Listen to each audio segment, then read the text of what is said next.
As you know, there's a debate tomorrow night. Mm-hmm. Emma, that's all you've been thinking about. It's very stressful. Well, you know, the Giants were so horrible yesterday. That's all I can think about, yes.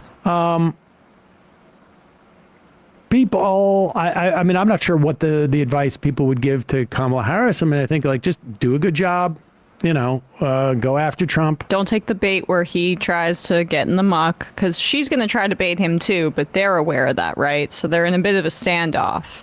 And it's going to be a test of, I think for him, for Trump, it's a test of discipline, which he's failed so many times in front of our very eyes about whether or not he does go down that insult route. And for Harris, she has a lot more to juggle, I think. It's about how she presents herself to the American public, introduces herself for the first time, doesn't cave into his framing, those kinds of things. But Fox and Friends knows what's really the most important thing That's for a good Donald point. Trump. Yeah. Here it is. So Donald Trump is in a peculiar situation right now, because when you look at the polling data amongst, you know, Latinos, black voters, you see these gains happening. And there's a case for all these people saying they were better off under his economy. You want to keep those voters right there. What Kamala Harris is going to try to do is get him into this race war, right? To be vicious, to attack her as a woman. Don't put voters in that position where they have to choose between their economic situation and feeling sympathetic for Kamala Harris. You can't get personal. You can't get personal. I'm not saying that it is fair. Pause it for 1 second. I just want to make something clear to the folks, to my friends at Fox and Friends. When you attack someone for being a woman, or when you attack someone for being black, that's not personal. That's racism and misogyny. It's not personal. Yeah. They don't seem to understand this, and they're trying to make it say, because they can't say, just want to make it clear that if President Trump is watching us right now, because he does, don't be racist. Right. But they have to couch it in don't be personal, because they know that he wants to be racist. Go ahead.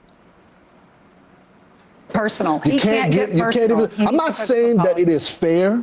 I'm not saying that she may go low and call him a racist on the stage, but his response should be, you said that about Joe Biden too, and you went to work for him. So you have to be very strategic right there, because they want ads of him eviscerating her from her personality and her being a woman. Well, Chris Christie yesterday was on ABC, and he said essentially all she's got to do is, he had 2 words, charm and disarm. He said, be charming, be yourself, tell what your vision is, and disarm. When Trump says something that might be of a personal nature, just smile. Well, people said that to him the last debate with Biden. Don't get personal. Don't talk about his cognitive decline. Just stick to the issues. And that worked well for Donald Trump. Didn't have to talk about it. It worked well. Why was he able to say anything about cognitive decline? Yeah, he just killed it. Why was he able to not get personal with Joe Biden? Is it just because he showed a real lack of restraint?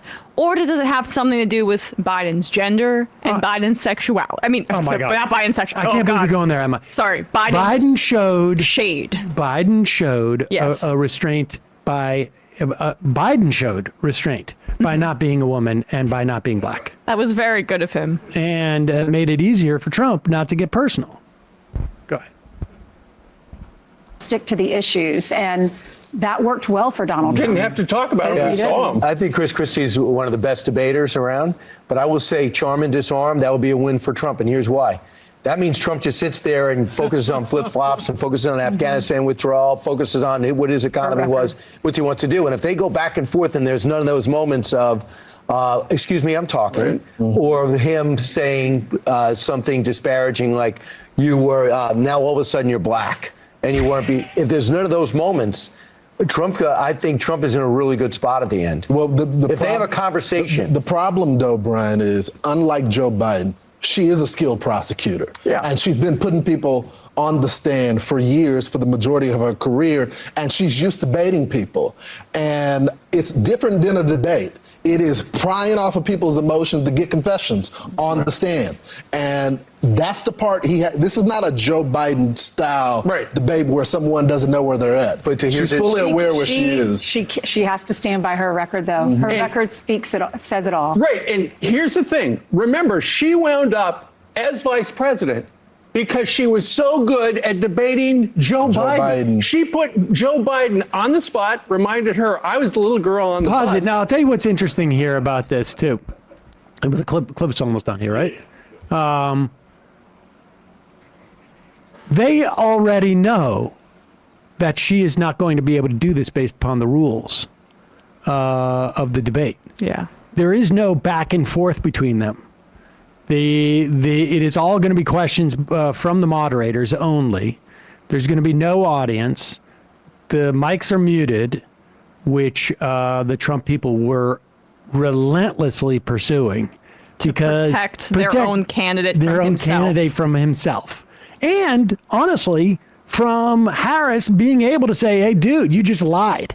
To cross-examine him. Yep. That's her greatest strength. So they've undercut that. And, that's the Biden campaign setting the precedent. So unfortunately, we still have to deal with the stench of Biden in this race. I think that's a big part of what she has to overcome. But what they're saying is that they're trying to build her up to the point where if Trump just meets base level expectations, there's going to be like, oh, it was a wash. I mean, let's be clear. If Trump manages to get through the debate without seeming unhinged like he is at his rallies, without being racist, it's going to be at the very least a wash or a win for him.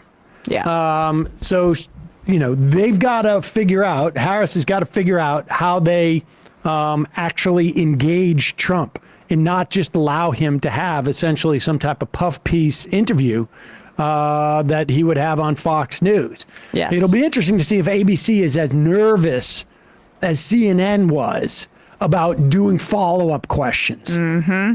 But we will find out tomorrow night, 9 p.m. Eastern. We will be here. I don't know if we'll be drunk by 9, but we will be shortly after. I can tell you that right now. Hey, folks, don't forget to hit the subscribe button and check out our daily show. We do it every day at 12 p.m. Eastern for about 2.5 hours. We even take phone calls. You should check that out.